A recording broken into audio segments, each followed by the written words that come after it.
And now, the Lowe Post. Welcome to the Lowe Post podcast, live from a preposterously cold Toronto, Ontario, Canada, where the Maple Leafs are out. My Boston Bruins. I only know two guys on the whole team. I haven't watched a hockey game in 15 years, but they're still my Boston Bruins. Have eliminated the Maple Leafs. But that is not what we are here to talk about. Kevin Arnovitz, you and I attended Raptors Magic last night. One of three laughers out of 4 NBA games. I went home and I watched laugher number 3, Nuggets Spurs. And then I was about to go to bed. And I checked Blazers Thunder. I said, you know what? I can't go to bed. I saw people tweeting about Dame. I flipped on my laptop, flipped over. Dame hits a 3 to put them up 84-75. I think, well, that's it. Thunder are going to let go of the rope. Now it's over. I'll tune in. And then I saw a lot of stuff happened. How are you feeling this morning about this game? What did you stayed up? Both of us are old men. We are. We would not normally stay up, but we stayed up. I walked in the hotel room. It was halftime. 35 points in first half is just tantalizing enough for me not to conk out in the first 15 minutes of a late game. And this is weird for me because I'm on the West Coast, so I live in a world where basketball is at 4 o'clock and 6:30, or 5 and 7:30. It's wonderful. Sounds great. But this is so when I get shipped east, this is always the dilemma. It's like I cease to be a Western Conference person, and it's so interesting. I mean, you've made a career out of kind of, as many of us have, like analyzing probabilities and sort of identifying good shots from bad shots, and there are certain glorious moments when you get to suspend all of that and watch this. And it's been such a tantalizing series for so many reasons, right? I mean, the back and forths. These are two guards, one in his prime, one in his late prime. Might be being generous there, but yeah, we'll talk about that a little bit because I want to kind of want to figure out where we are with Russ in this illustrious career, but what Dame has grown so much as a pick and roll player. He's always had a certain command and charisma. I've always loved his stage presence. I mean, stage presence to me is sort of kind of where I define Dame, and then it just went. And I actually thought when they went up 9, I was ready to turn in. And then when they coughed up that run to Oklahoma City, I was also ready to turn in. And I kind of just stayed with it. Well, we got rewarded. We got rewarded with like an absolutely. I mean, this guy has 2 walk-off playoff series game-winning shots in his career. We may never see a guy do that again ever in our lives. I was trying to think of one series walk-offer. I don't even, there may not, look, I haven't looked at all the stats that have surely been tweeted out and this and that. It was late at night and now it's early in the morning. Maybe this is already out. I bet it's never happened before. I can't even, it's crazy. And, you and I are both Damian Lillard believers. And I think, I don't want to speak for you. I had him first team this year. You had him first team? Steph, yeah. Just games played and meaning to his team. Body of work, influence on the floor, shoring up a defensive weakness. I think going from being below average to average. Yeah, average. And by the way, average. You can do that on offense. Exactly. I mean, and it just full body of work. So durability. To your point about he's become such a crafty pick and roll player. Now I understand Steven Adams is not Anthony Davis. And Steven Adams isn't even Mirotic in terms of just foot speed, right? But he's very smart. He's good. He's physical. He's comfortable playing that style. Last year, Damian Lillard choked is too strong a word, but New Orleans defense, by game 3, you could see it. He lost his confidence. He didn't know what to do. He was flustered. A year later, now again, Steven Adams isn't the same. A year later, I've talked about it before. I'm not going to get into the specifics of it, but he's just better with more antidotes to that trapping, blitzing, up to touch, whatever you want to call it.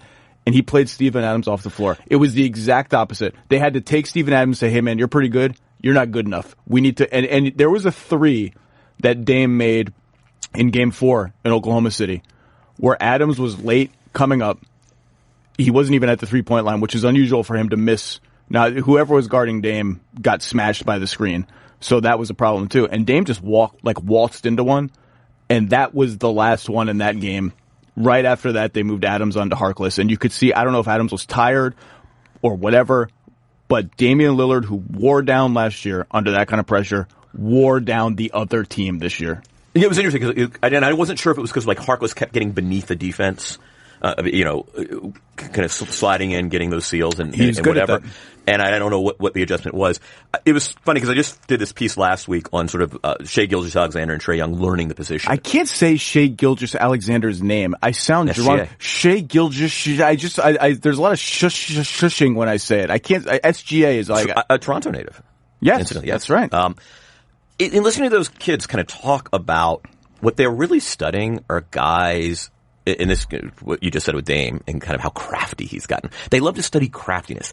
They both volunteered to me without my even saying it. They study Mike Conley. They also study kind of Kyle Lowry. They study the guys who kind of find the hacks in middle agehood of being a point guard. And Dame has gotten so smart. Again, as you said, like it's not there's been a turn. He's graduated to that. This isn't going to be a function of speed or explosiveness or even a great pick, or a function of the deep. It's just, I'm going to identify the slit in the space that is going to allow me to do this. And then of course the final shot has nothing to do with any of that, right? Which is the funniest of all is Nate Silver had a great tweet this morning where, he's like, well actually, kind of, where he kind of mocked what many of us would normally do, which is like, and what Paul George actually said after Paul the George game. did say it. It was a bad shot. By the way, Paul George isn't wrong.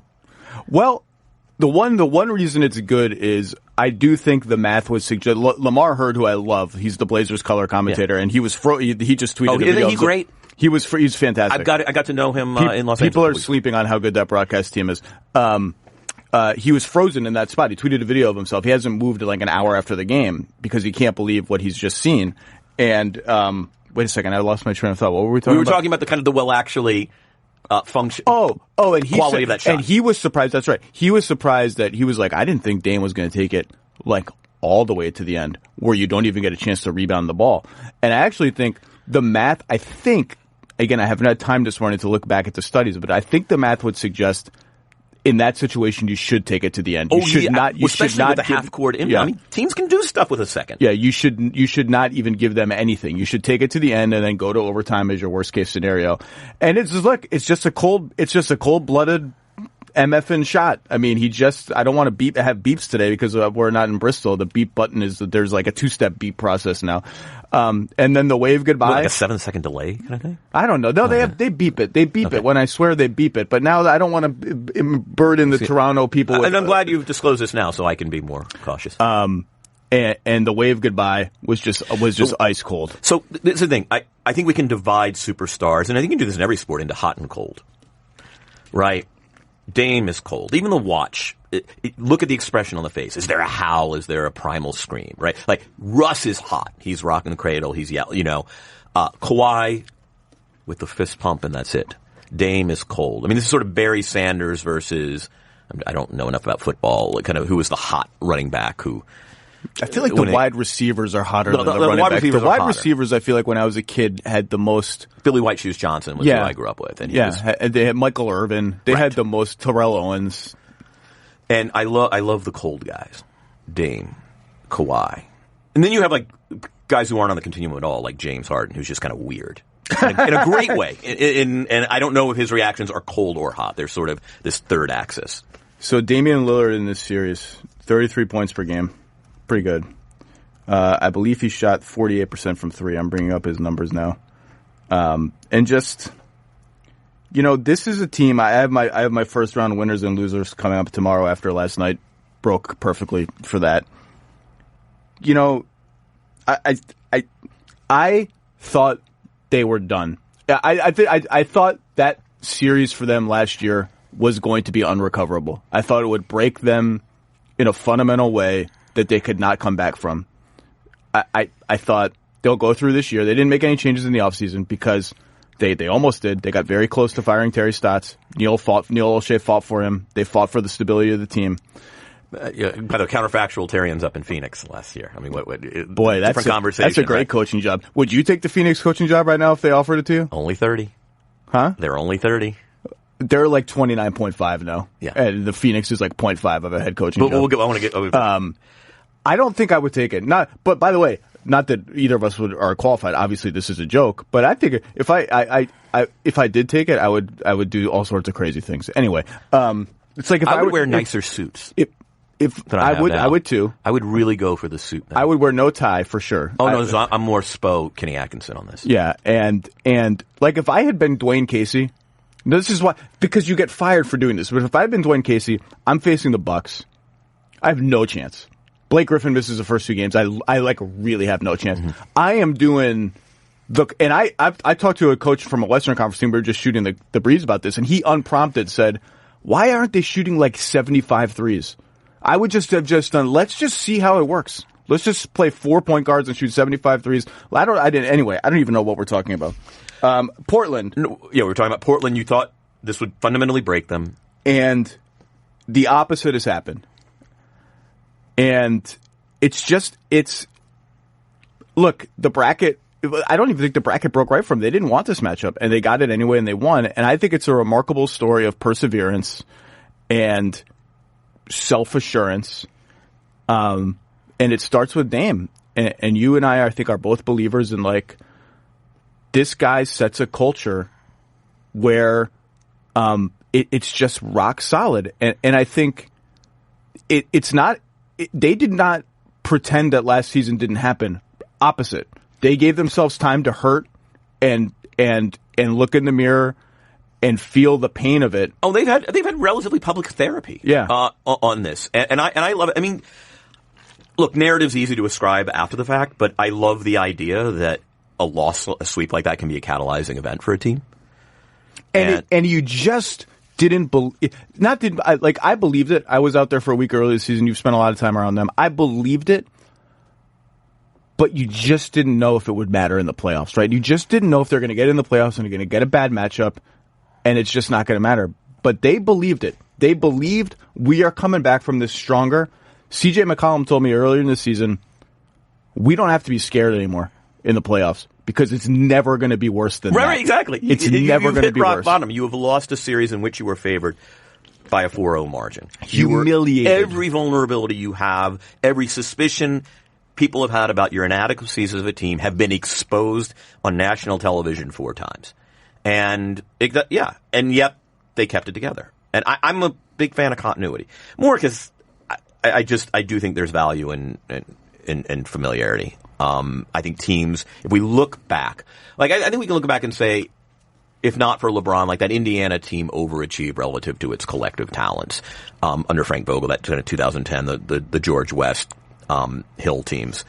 I just think sticking together has aggregate value. Now, I think it can get stale, but there's nothing in Portland's kind of portfolio that suggests to me, it was stale. See, it didn't work. It's really an art determining stale versus whatever the opposite of stale is, but still has continuity. I don't know what the right adjective for that would be. The Clippers got stale. Oh yeah. The Blazers didn't get stale, and I don't know where one begins and the other ends. If there's an inevitability where at some point you get stale, where at some point if they lose this series, maybe ask the question: do I still like coming to work with these people? Yeah, it could have just been. Maybe it's personalities. Right. Maybe it's not even accumulated failures, because the Blazers have had as many accumulated failures, albeit with lower expectations, than those Clippers teams did in the playoffs. Well, so the Blazers are funny. So one of the things that happened is they got ahead of schedule, right? Like we remember 2016. That was supposed to be a rebuild year, right? Post LaMarcus. Right. They win a series. Granted, Chris and Blake both go out against the Clippers, but they win it. So now they're ahead of schedule. That was the year for like a hot second. It looked like things were breaking the Clippers' way, and then everybody got hurt immediately. And then in 2017, and remind me if I'm wrong, I think they bow out to the Warriors again. Yes. So they played par golf, right? Like we thought they were the 4th or 5th best team. It reminded me, the Portland-Toronto comparisons are irresistible in that, so you lose to the Warriors. What does that say about your team? You lost to the Warriors. Who cares? It's like the Raptors, they choke in the playoffs every year. Actually, they choked against Washington one year, and then they lost to LeBron like a bunch of times. Okay, you lost to LeBron. Like, what are you going to do? Everyone loses to LeBron except the Warriors. So, can we talk about OKC for a second? Oh, yes, but I'm not. Yes, we'll get back to Portland. No, I'm such a believer. This is a league that disparages prolonged goodness. Being good for a long time is disparaged. Not even treadmill of mediocrity. Forget that. Being 48 to 52 wins good. Not mediocre. Good. Is like, what's the point? What's the point? Whoever makes the conference finals from that side of the bracket, everyone's going to laugh at that side of the bracket. Oh, it's a boring side. No one's going to watch it. If there were an NBA TV conference semifinals, it would be whatever that series is. Whoever makes it is going to be a great story. Portland is a great story. By the way, their second best player this season was Yusuf Nurkic, and he got hurt. And then he shows up last night like freaking Willis Reed in street clothes, and the whole crowd goes crazy. Denver would be a great story. Now, did they tank and manipulate the bracket and all that stuff and threaten the basketball gods? Yes, but they're a young up and coming team with a totally idiosyncratic superstar. And the Spurs, if they make it, it's just like you just can't kill the Spurs. They're the White Walkers of the NBA. Portland is a story of people in this league disparage prolonged goodness, and they have a chance to make the conference finals. And if you make the conference finals, that's a hell of a season. No, and this is a conversation I've had with small market CEOs and everything. And Memphis was a team I hung around a lot during the grit and grind era. And the question is there virtue to, as you say, winning 48 to 53 wins every year, generally winning around, sometimes winning two, and treating a market to just a core that they can recognize that has an identity. To that moment last night. Right. And it's one of the great riddles. I mean, is it bad business? Is it bad fandom? And I grew up with a team like that. I mean, I grew up with the consummate, very good for a very long time Hawks. team. The Hawks of the 1980s. Never got to a conference final. Not unlike Portland, yet had the same core of Wilkins, Willis, Rivers. It was Whitman and Theus, and the Tree Rollins, and then John Koncak, oy vey. But that was Antoine Carnicle. I can name those guys, and it was that team won 50 games every frigging year and never got to a conference final. I look back on it with positive nostalgia, and I think that's always going to be that's going to be a question for the Utah Jazz. I mean, that's going to be a question for the Utah Jazz. They might bow out in the next 48 hours, and this is a team that could be very good for a very long time. Yeah, I think the Utah, I don't want to get sidetracked, but I do think, I was talking to a few people at the Raptors game last night about how should I process if Houston wins tomorrow, and this is now 8-2 against Utah in the last two postseasons. Is it just a bad matchup? Like, Houston's just really good, and James Harden is a nightmare for Gobert specifically.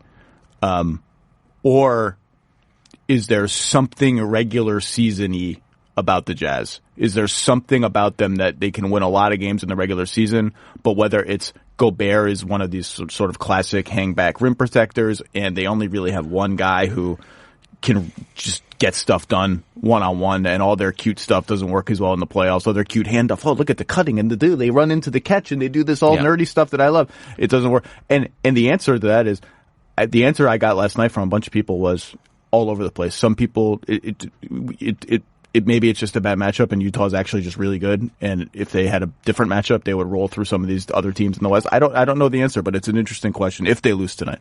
Right. Anyway, talk about OKC. Yeah, I just, so where do they go from here? I'm pulling up the salary sheet because they have a lot on the books. They have demonstrated this season they are a very good but not exceptional team. That could change, but when you want to gauge change, you kind of look at a roster of those commitments and say which of these guys is getting better and which of these guys' skills are falling off a little bit. Russ at this point, I mean, here's a loaded question, and it's going to seem like a hater question, and it's not a hater question. Other than John Wall, name the contracts in basketball that are less favorable to their team than Russell Westbrook's. Maybe of Kevin Lowe. Hold on. Let me get warmed up. Yeah, ask the question again. Okay. Name the NBA contracts that are less favorable to their teams than Russell Westbrook's. And I am putting John Wall on that list. I'm asking if Kevin Love is on that list. Are there others? Next question. I had to, sorry. Yeah, that is superb. People, one of the most important things we do for our health every day is brushing our teeth, and most of us don't even do it properly. Quip is a better electric toothbrush created by dentists and designers to make sure you are doing it properly, and it's simple, affordable, and it makes brushing enjoyable. It has little sensitive sonic vibrations that are gentle enough on sensitive gums. Why? Because people brush too hard sometimes, or some electric toothbrushes are too abrasive. Not Quip. It is a built-in 2-minute timer with pulses every 30 seconds so that you switch sides and brush for the dentist recommended 2 minutes. If you actually sat here and counted 1 to 120, you'd realize 2 minutes can kind of feel like a long time. You might be shortchanging it. Up to 90% of us, in fact, don't brush for a full 2 minutes or don't clean evenly. We're lefty or righty heavy. That's why I love Quip and why they're backed by over 20,000 dental professionals. That is a lot of dental professionals. That's an NBA stadium arena of dental professionals. Quip starts at just $25. I always imagined a high-end electric toothbrush would be like triple digits at least. $25, that is, if you go to getquip.com/low, my last name of the name of this podcast, right now, and you get your first refill pack for free with a Quip electric toothbrush. That's your first refill pack free at getquip.com/low. I had this conversation with an executive I really, really respect. I mean, I respect all of them, but a guy that I think is particularly good 3 months ago over dinner in Anonymous City X. And he ranked at number 2 before this. And let's not mince words. This playoff run, it's not a run, this playoff fall is a disaster for Russell Westbrook. A disaster. He shot, I think, 36% from the field, well, much worse than that from three-point range. He was the worst pull-up jump shooter in the entire NBA this year. The worst, statistically. 104 guys took at least 3 pull-ups a game. He was number 104. Interestingly, he shot 65% at the rim, which is his best figure ever. But then you have these games where he's just throwing it up at the backboard. Look, there's a beat. Yeah, there you go. Mark that one down. And last night on their final possession, he goes one-on-one at Aminu. Can't get any lift off the ground. I mean, you freeze it at the moment of release. He's barely off the ground and throws up garbage at the rim, and then the game ends. And by the way, comebacks, when you blow a 15-point lead in 6 minutes, it starts innocently. And what that started with was a Russell Westbrook sloppy closeout on C.J. McCollum in the right corner. Just veering out of control for no reason. C.J. floater. Same thing happened again 2 minutes later in the left quarter. Just got blown by. His defense has been overrated for a long time. I think it was okay this year, but this idea that he had become some sort of stopper was ridiculous. You watch him when he gets screened at the 3-point line and the screen hits. He's just out of the play. He's just gone. The shooting is there's just no way around it. I mean, this is a disastrous playoff run for him, and I don't know what you do because you're looking at the contract. To answer your question, I think only John Wall's is worse. Yeah. 38 next year, 41, 44, 47. Sam Presti has done magic spinning all of these bad contracts into players that help the team. So like Reggie Jackson begets Enes Kanter, begets Carmelo Anthony, begets Dennis Schroeder, right? Who was a helpful player. That musical chairs are going to stop at some point. I don't know. The popular suggestion is going to be, well, they have to trade Steven Adams. To who? Right. In a league where the market who's for bigs, dying to pay? I love Steven Adams, a good player. I love Steven Adams. If you gave me the list of who would I like to get a beer with in the NBA, he's top 5. I don't know any teams dying to pay him $26 million next year and $27.5 the year after that. They're stuck. I think there's going to be Billy Donovan speculation starting like right now, and because I just don't know what else you can do. Presti seems really committed to Donovan, and there's just a history and an admiration there, and it isn't Billy's fault. I mean, so if you're evaluating, and again, this is what drives me crazy about organizations I've written about in the last few months. The Lakers is okay. Let's say you want to fire a coach. What evaluative process do you take to fire that coach? You obviously you want to look at the evidence. You've been watching it in real time, and then you sort of get to the end of the season. And you say, to what extent does Billy Donovan have accountability for this, or is it we just need to kind of shake things up? I mean, I don't. The Thunder seems so process oriented. I just can't imagine them employing that evaluation and coming to the determination in sort of a process-oriented way and saying, yeah, it's on Billy. I don't know that it is or it's not on Billy. I don't know. I don't have that information, right? Like, I don't watch Billy Donovan in real time. I don't see what it's like around the facility. I'm not there. Like, I don't know. I mean, one of the, I said to a league official last year, I'm like, I don't think we should vote on Coach of the Year anymore. And they're like, well, why? And I said, because I'm not there. I'm not there when the conversations that matter happen. I'm not there. I see game adjustments. I see 10% of their grade. I just don't think the media should be voting on that award. Now, I don't know who should, and that's the thing with Billy. I just don't think a process-oriented organization is I mean, maybe they will. By the way, that's not sourced. That's just me saying this is typically what happens when a team is trapped like this and they've had a couple consecutive. I'm not saying I've heard any rumblings. Is there a chance of Russell Westbrook developing a Jason Kidd shooting renaissance late in career? He's only 20. Well, how old is Russ? 29? Something like that. All right. He's 29, 30. It's not too late. Is it too late? I don't know enough about his mechanics, his raw mechanics, to know whether it's a shot that's amenable to Russ's proficiency. 30.5 almost on the dot. And when did Jason really start? Around this time, maybe even a little later. So that's one solution, right? Is the compensation for the lack of elevation and explosiveness is the enhanced shot. And all of a sudden he becomes a 37, 38, 39% three-point shooter. And foregoes the long twos that are just asinine and kill 6 to 8 possessions a game, which is far too many in a league where plus or minus 3, 4, 5 is really the margin of most games.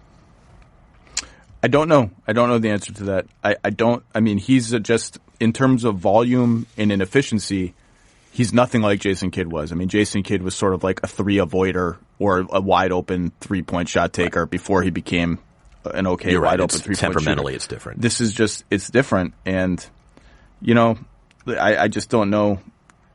So they're stuck.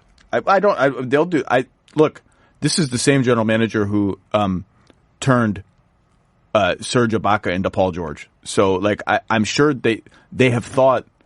I'm sure they have 5 contingency plans. I'm sure they've thought ahead. I'm sure they've targeted 20 different trades that they think are possible.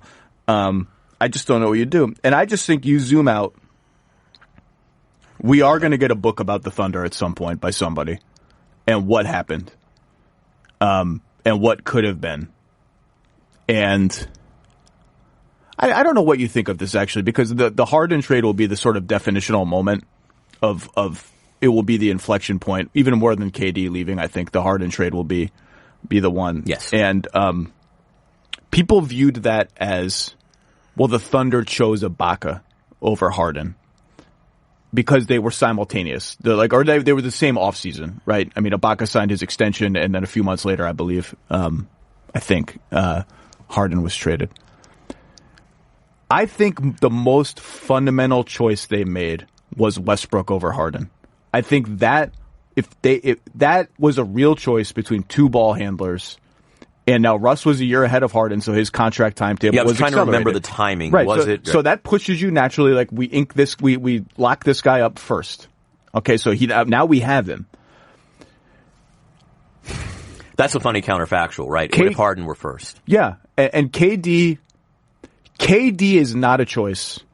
Like, they chose to keep KD. Obviously they wanted to keep KD. The only way, someone framed this to me yesterday before the game, the only way you can say they didn't actively choose KD enough, if that makes any sense, was should they have investigated trading Russ? If they thought that was a reason that Kevin might leave, by not doing that, by not at least investigating it, did they push Kevin out the door? I don't know that's true. I have no idea. Yeah. No one knows. Kevin will never cop to why he left, other than life changed. And at that point, obviously, Harden's gone. So Harden's already gone. So yeah. So to me, Russ Harden was the choice, and it's remarkable that Russ is the only one left.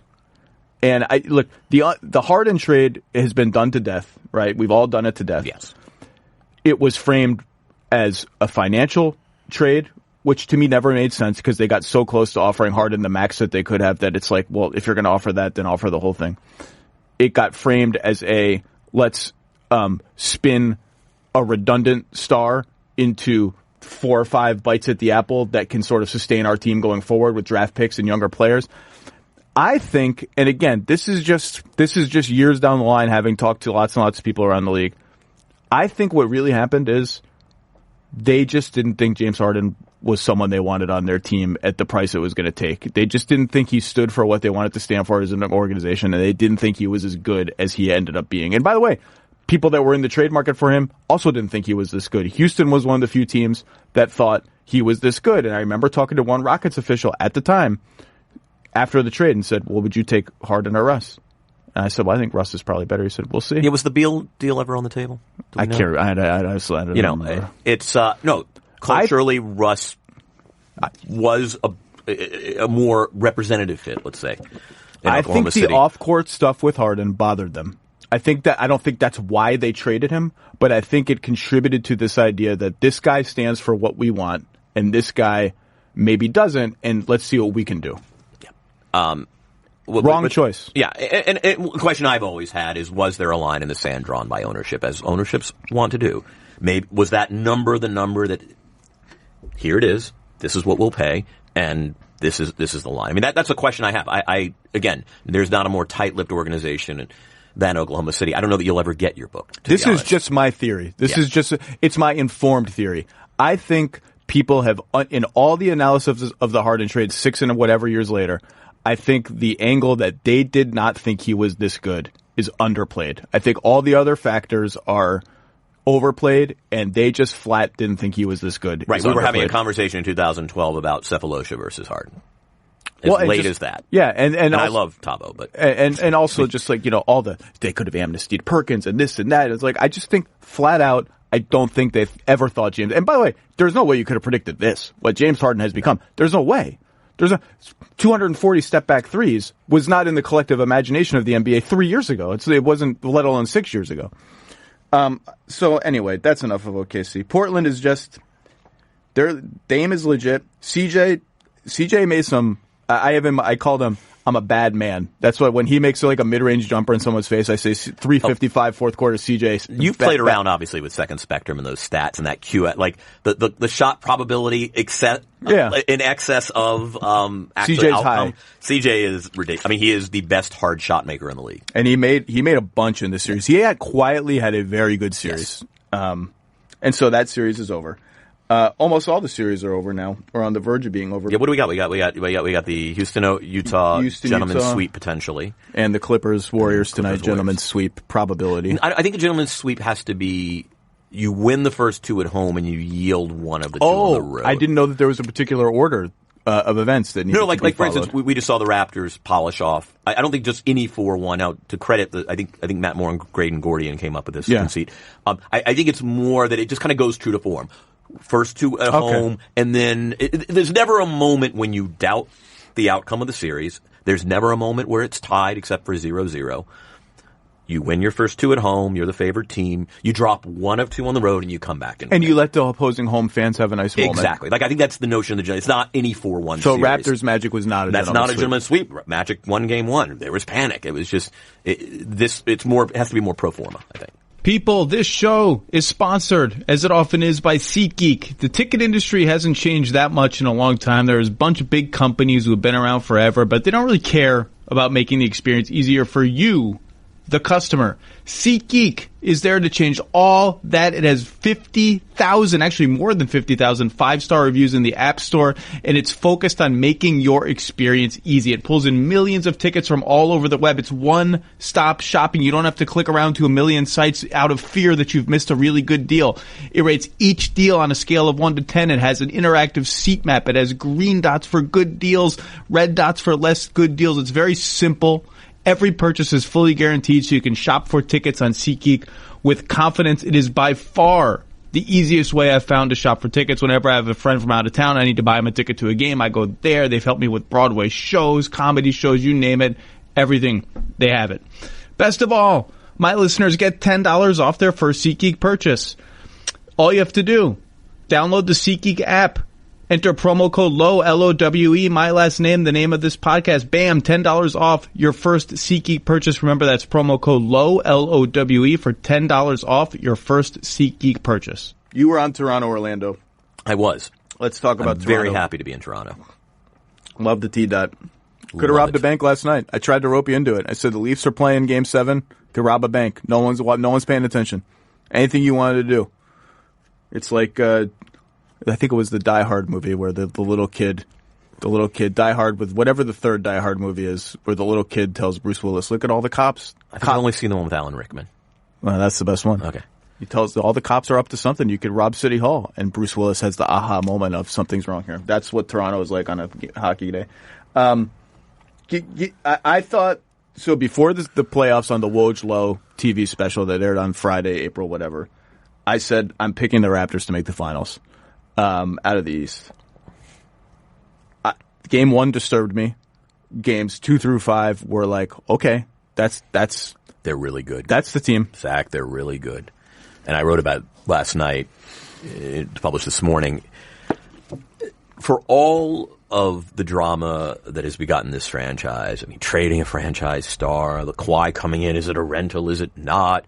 Dwayne Casey out, Nick Nurse in, midseason trades, just the weight of anxiety that's on this fan base, whether you believe they've underachieved or just run into LeBron. And like, when all the smoke cleared, and then they never are on the floor together, 161 minutes, what we saw the last 2 weeks is just a defense that is brutal. Monstrous.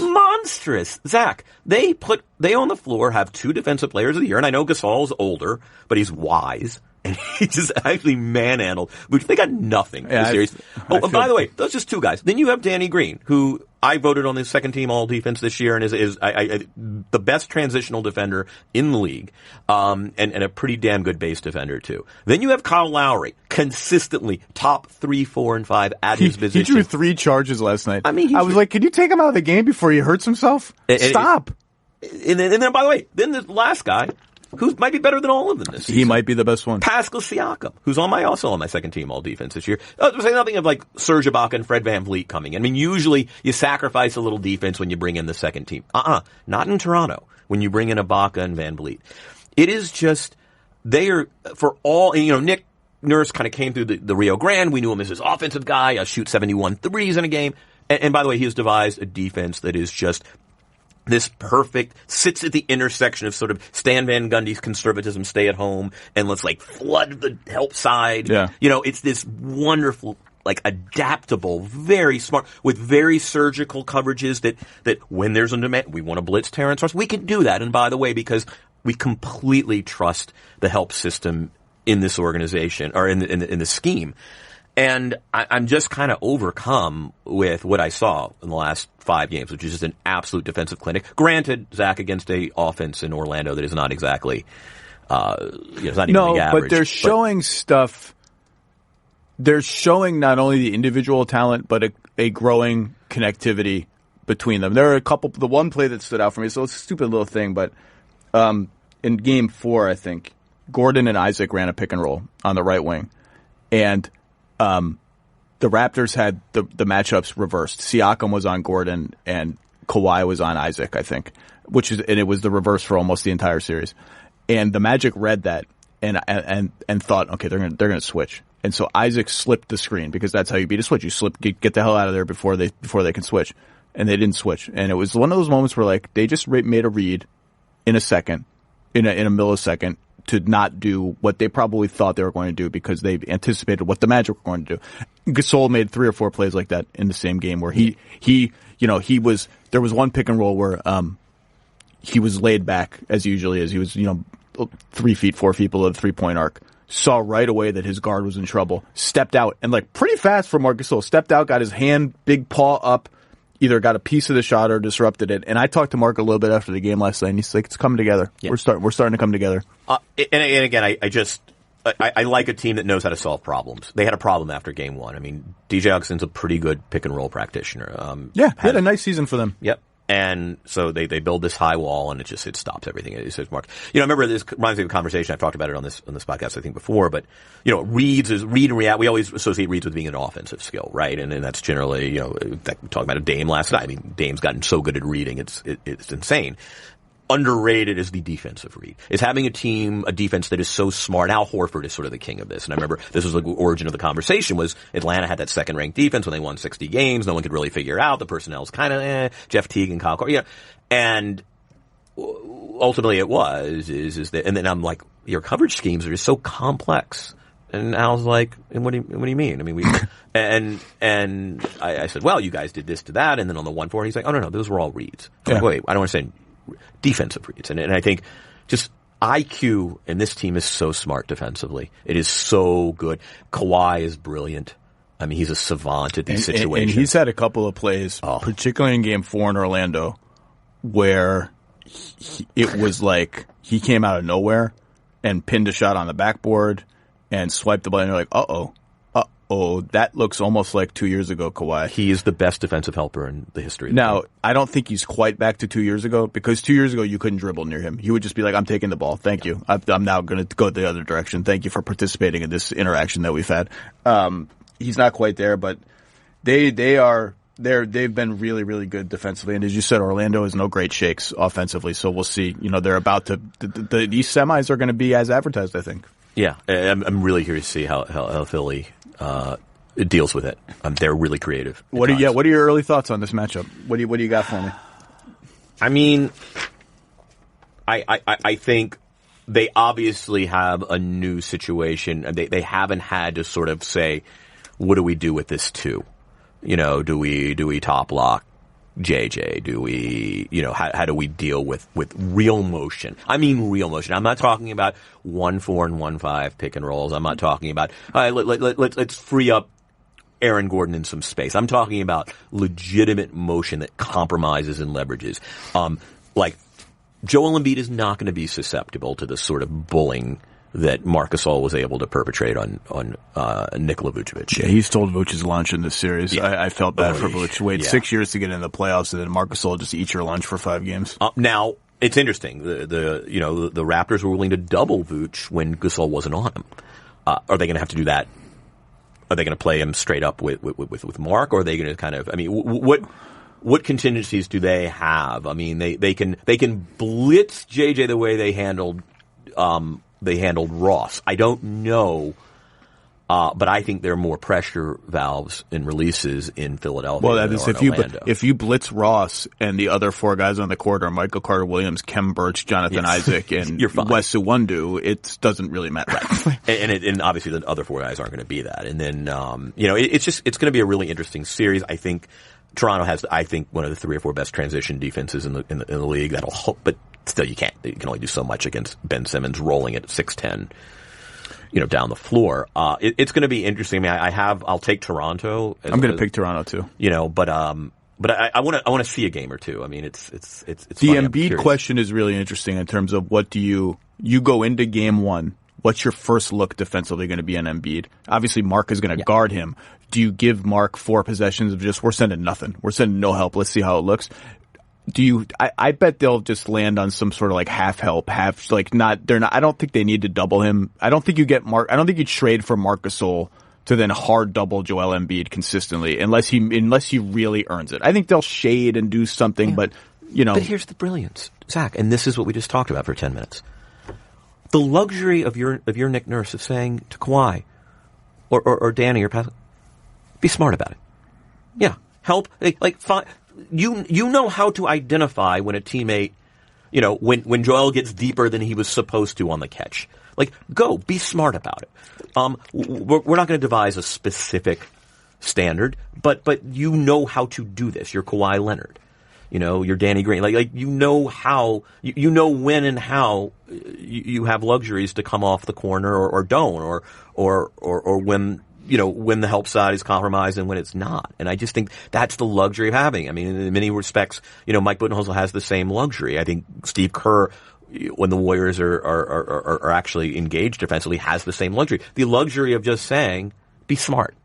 That's the help scheme. Be smart. Be selective. It's like when the Warriors, I think it was their first finals, I was talking to one of their coaches about how well they switch. And he's like, yeah, I've had coaches from other teams call me. Say, hey, you have any tips for, teaching our guys how to do this? How to switch? You guys, you have any drills? You have any, whatever?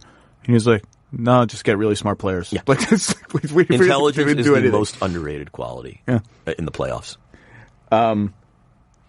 Yeah, just a question of who's guarding Redick. Is it? I assume Kyle will start on that assignment, but Kyle likes to guard I could see Kyle being like, let me get some shots at Jimmy Butler. He likes to guard the big guys who try and take him into the post and stonewall him with his giant ass. They actually switch on they willingly, Toronto switches Kyle on the post in 1-4 sets. Because if you look at the numbers, he's kind of has a little Chris Paul has the same thing, which is there are certain guys. You want to play mismatched basketball and just kind of scratch the record and halt the entire set and try to post up? Go. Fine. Yeah, I mean, and who does Simmons guard? In Simmons and Butler, and to a much lesser extent Harris, they have guys who you can physically stack up with Kawhi. Now, I don't think Harris can guard Kawhi. He's just not quick enough. He's too upright as a defender. But Simmons guarded D'Angelo Russell for essentially the entire first round. He's been there against elite point guards. He's been, I think, their best choice and most frequent choice. So if he's guarding Lowry, who guards Kawhi? Is it going to be Jimmy Butler? Is he up for that? I think he's probably up for that. But I think Kawhi's got some length on him, and Kawhi just you got to have a really strong, physical, long guy for Kawhi. And Jimmy's good. I think Jimmy will be all right in that. This is a fun matchup because there are some good physical matchups. Like the Raptors have Marc Gasol on Embiid and Embiid on Gasol. That's a great physical matchup. And whether it's Siakam or most likely to start Kawhi, they have guys who can, like Kawhi has really hurt Ben Simmons. Like Ben Simmons hasn't been able to do anything with Kawhi.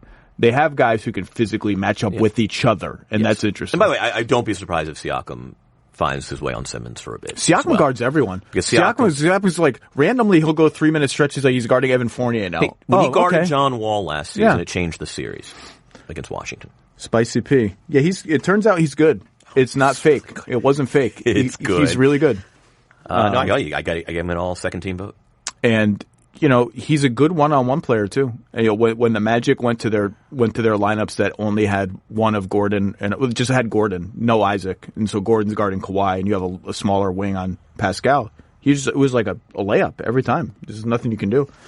I think it's going to be a fun matchup. Rebounding to me is one thing I'm going to look for because Toronto is a shaky defensive rebounding team. Gasol helped, and Philly is just a monstrous offensive rebounding team. That's one area where I get a little worried if I'm Toronto. And this is also a series where they could use Anunoby because you just any guy of that size against a team like Philly is handy, and I don't know what his prognosis is. But it should be fun. Yeah. Milwaukee-Boston's going to be a lot of fun. Very fun. I think I have to write a preview for that for the weekend, so I've been watching some film on that one. That's going to be... I got to think about it. I've kind of not seen either of those teams. It's just been the night I haven't been around. I saw all of Boston, Indiana. I'm not going to lie. About halfway through Game 3, I kind of checked out of Milwaukee, Detroit. Just what are the Celtics doing well right now? Well, because I haven't seen them in a couple weeks. Defensively, they've been tremendous, but Indiana's a pretty limited offensive team. Kyrie's shot making has been crazy. Horford looks like Horford, and Horford stands as perhaps the most pivotal player in the entire second round because he's going to guard Giannis a lot, and if he's not up for it, or if Giannis can figure out how to win that matchup decisively, that changes things. Hayward has looked comfortable and good, and they've started to close games with that lineup that was their starting lineup both last season and this season. They're just playing well. Everyone's attacking the basket instead of settling for shots. In Milwaukee, I saw a little bit of Game 3. How's Sterling Brown looking? Good, very good. And he's again, Brogdon also looms over this series. Like he'd be if Brogdon can't go for some of the series. Sterling Brown, I think, becomes a very important player, as does Mirotic. That'll be a good series. We're gonna have some good stuff going on. Did you see any of Denver last night? I've seen zero of that series. It's like that series is on when I'm writing my game stuff. It's been paired with the Toronto series so much. So it's my one series I am totally ignorant of. I think it's been a fun series. No one cares about it really, but I think it's been a fun series. Denver winning in San Antonio in Game 4 and then stomping them last night is really, really impressive because in Game 3, Game 2, Jamal Murray wakes up for 6 minutes and just has an out-of-body experience and they win. After looking terrible in Game 1 and terrible before that in Game 2. Game 3, Barton is bad. Murray is bad again. And Murray looks like broken again in Game 3. Like he's passing up open threes and like dribbling into floaters but losing the ball and being skittish. And you can say, this looks... Now they're staring down Game 4 in San Antonio. They look sort of fraught. They look frazzled. And then they pull that out and then they stomp yesterday. It's an impressive couple of games. Torrey Craig going into the starting lineup has been huge. He's a good defender. And last night was their best, I thought, perimeter defensive game. Gary Harris's defense was awesome early in the game. Just a really nice Really nice effort.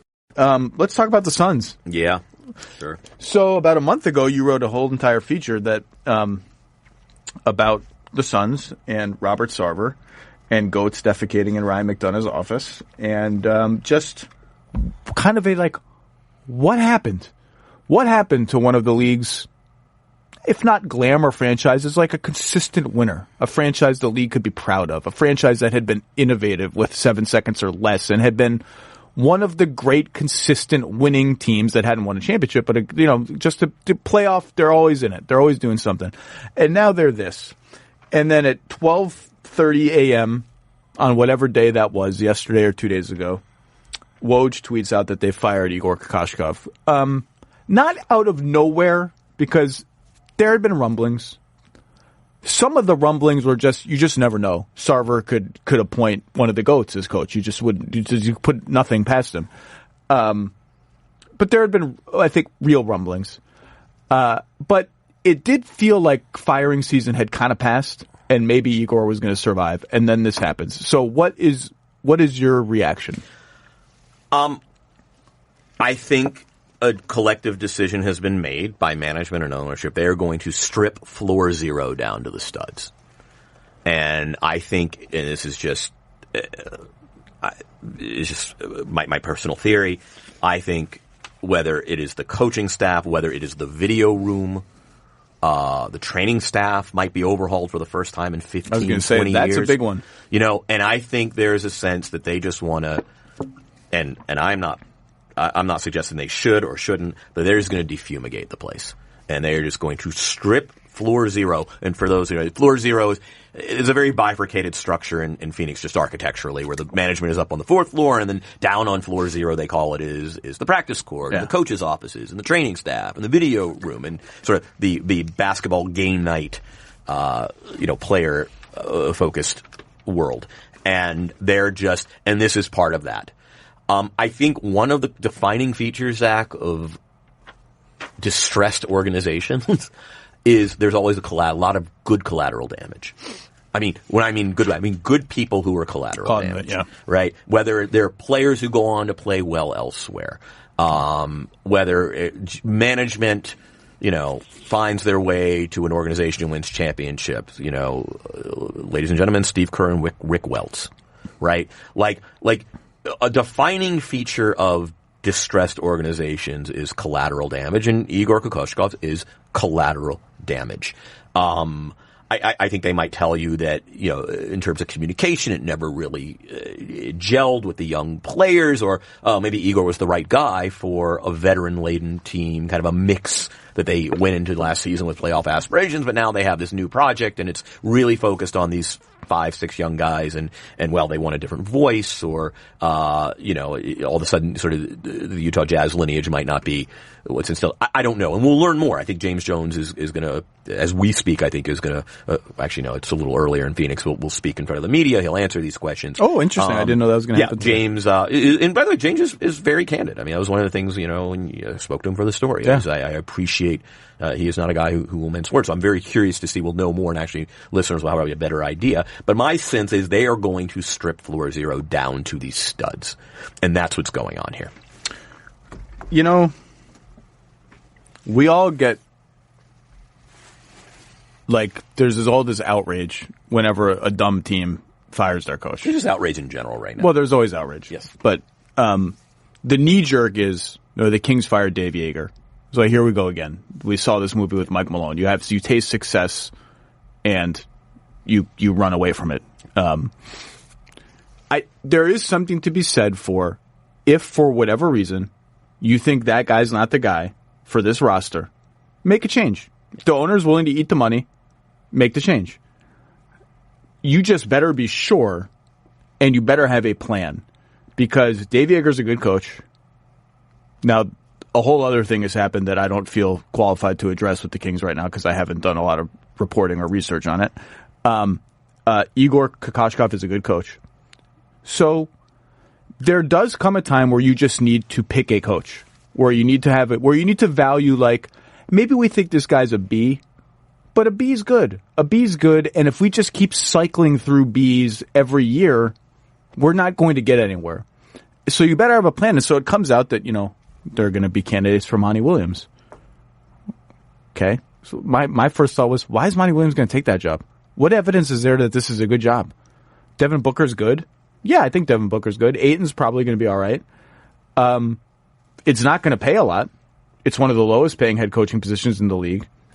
And now I don't even know how many coaches they're paying now. So it's not like they are, I think it'll be Igor, and they also have Ryan McDonough. I don't know who else is on them. I think Earl might be off the books. Earl might be off now? I think now. Okay. Ryan is for sure on. Yes, he is on. So they're lighting multiple millions of dollars on fire still. Amani's obviously going to be a candidate for the Lakers job. Also doesn't seem like a great job. I loved the Lakers fans' reaction yesterday to the report that Rob Pelinka and Kurt Rambis interviewed Jason Kidd. It was like a Mad Libs of just perfect ways to trigger all the Laker fans who are like, why is Kurt Rambis involved? What are we doing with Jason Kidd? What's happening to our franchise? So you fire Igor. You want to get Monty. If I'm Monty Williams, honestly, unless I love Devin Booker, unless I think this guy's a top 8 player down the line, I'd rather just be the lead assistant for Philly again next year. The lead assistant. Go back to San Antonio. Say the Brett Brown thing doesn't work out and you don't get the Philly job or don't want the Philly job if Brett Brown gets fired. I just would bide my time before I took the Phoenix job. Yeah, I never know. I mean, I always say this when GM candidates and coaching candidates are interviewing for what we think are undesirable jobs, and you get the same response I probably do. They're only 30. And actually, most of the good ones, by virtue of being good, don't open up very often. For right? sure. And so, okay. So I'll make the case for the Phoenix job for Monty. Okay. Is this going to be the case for the Phoenix job or the case against the Lakers job? Because I almost want to hear the other one a bit more. Oh, I think they're both fraud. All kinds of nonsense. But, okay. This is a team that, won 21 games, 20 games? I don't even remember what it was this season. It was a low number. But for the 6th straight season has been just awful. So, and not that you ever want to take anything because it's a low bar, but wow, you look at the pieces. If I'm a basketball tactician and I believe in myself and my ability to inspire young players, boy, Devin Booker, DeAndre Ayton, Bridges, there's a lot of a top, it could be Zion, another top 5 guy. If I'm if I'm a sculptor, a potter looking for, that's some nice clay. And, okay, the owner is eccentric and a pain in the ass. Okay, I can deal with that because I'm Monty Williams. And in terms of sort of communication and dignity, I can hold my own against anybody and I can sell my vision, and I believe in my ability to sell that vision. And oh, by the way, that is talent. I'm going to win 34 games with that team, and that's going to be the most this franchise has won in 7 years. Devin is, I've been looking for talents like Devin Booker's do not come along very often. And this is all attractive to me, and I can get James Jones to buy into what I want to do. He and I can break bread and share a vision, and I have confidence in that. Maybe we can team up and go 2-on-1 against Sarver. Exactly. Because you just said win 34 games, and the first thing I thought was, I don't know that. I mean, this is the same team that tried to sign Tyson Chandler and LaMarcus Aldridge after accidentally winning a lot of games. The same team that signed Trevor Ariza for 1 year, $15 million. I don't know that, Robert Sarver might look at this team and say, we should be in the playoffs next year. We should be a 45-win team. 34 is not enough. Right, and then you get the Dave Yeager treatment. Yeah. 34 is not enough. We have Devin Booker. You just told me all these great players we have. Yeah. Why are we not in the playoffs? Right. And then now you're making the argument. There are plenty of arguments against. I'm sort of, I'm doing the intellectual exercise, at least of trying to say, hey, if I'm Monty Williams, why do I want this job? I mean, there are worse places to live in Phoenix. No, and you get, the pick is big because maybe you get Morant, who answers your point guard question. That's, it's ridiculous that the team that had 9 point guards now has a point guard question, but Here we are.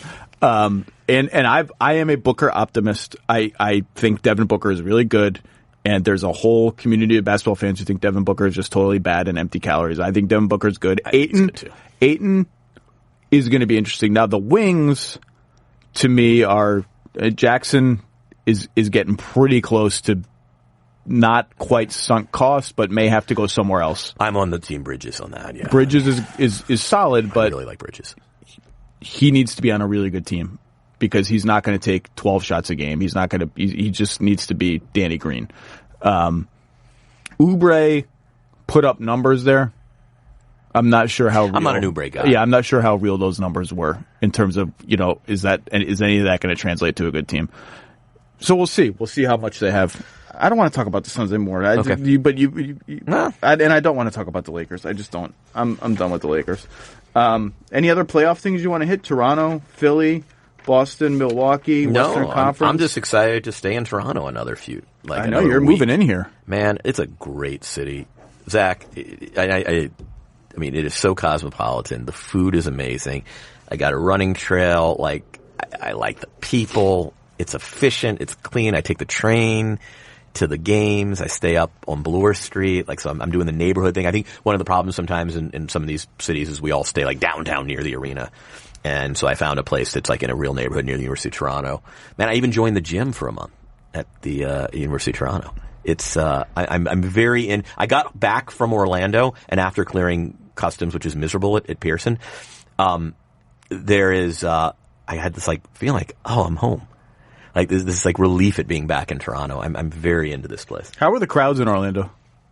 So I've noticed something about everyone was it was the loudest the arena's ever been. Here's the thing: these arenas are pumping in canned noise. And there were times where I couldn't hear myself think, and then I looked up because I'm down on the baseline. And what I see are very nice people in Orlando, nobody standing up and cheering and yelling. And I'm trying to actually now, I'm taking inventory of the noise I'm hearing, and I'm realizing it's all manufactured. The crowds were great. They were excited. These are basketball fans. Their team was in it. But it wasn't it's it was so loud. And it's no, this is what every arena in the league, with the exception of 4 or 5, are doing. They are just pumping. They are just turning up the amps to an unhealthy degree, and it gives the illusion of just the loudest the arena's ever been. And and I look around, there's literally 18,000 people looking on their phones and eating and sipping their colas and whatever the hell. Cola? What are you, grandpa? I'm a Southerner, so cola. A cola. Would you like a cola? I'm from Atlanta, so it's always Coke and cola and soft drinks. It's never soda or pop. It's not pop. I know. Midwest is pop. Yeah, I don't know. Everyone brags about their home crowds. I am also 81 years old. You know that. Yeah, the Brooklyn crowds were good, but they weren't as good as people said. They were good. They were good playoff crowds. It's also only the first round. The crowds should get better as the playoffs go because the stakes are higher. So we have Portland. Portland's done, and Toronto. I'll tell you, Toronto's been fun to watch. One of the reasons why is that Mark and Kyle, I think, sort of share some basketball DNA in terms of the way they can impact a game by taking 12 combined shots. They're just always doing stuff. They're always making a little extra pass, making a little extra cut, showing up at a gig. Kyle gets a random offensive rebound at the end of game 3 that kind of seals the game. They're just always kind of doing stuff. Yeah.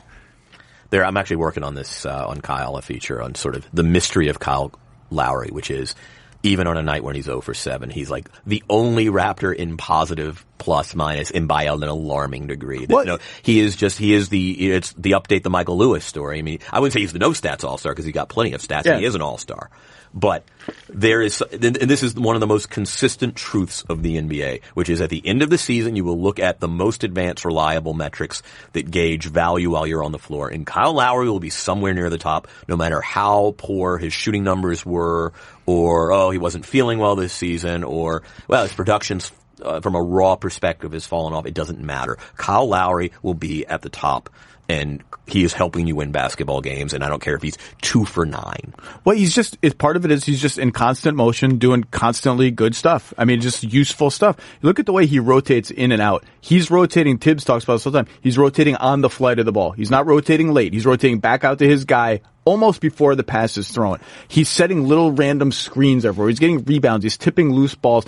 And you sound nerdy talking about it because at the end of the day, you do need to score points. You need someone who can get you buckets at the end of a playoff game, which is what Kawhi Leonard is for them. Yeah, and by the way, Pascal Siakam, they've got guys who can do that now. I mean, there's a lot of pressure taken off Kyle, and now he can kind of just be in his full Kyle-ness. And it's been fun to watch, Marcus. So you know how many shots Marcus Gasol is averaging as a Raptor per game? 6 or 7. 5.8. He's just not shooting at all, and he's having a massive impact on the game by making quick passes, by being in the right place at the right time on defense, by boxing out.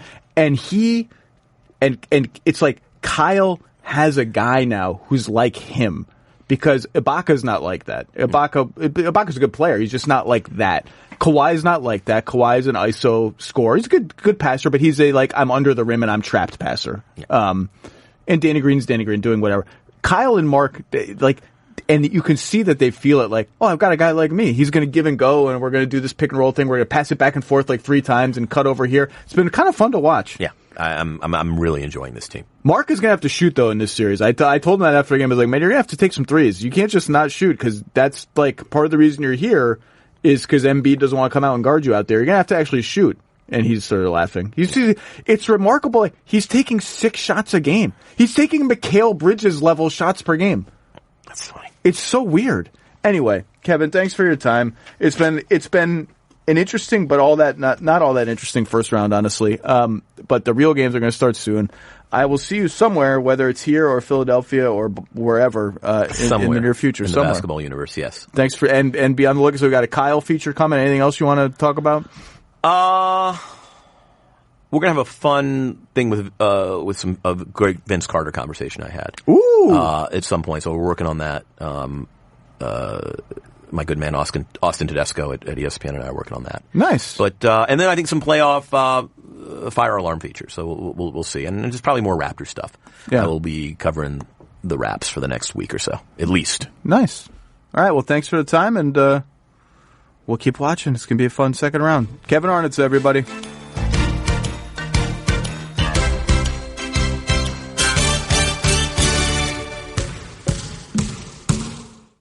The Lowe Post is presented by Goodyear. Drive always discovers possibilities. Goodyear, more driven.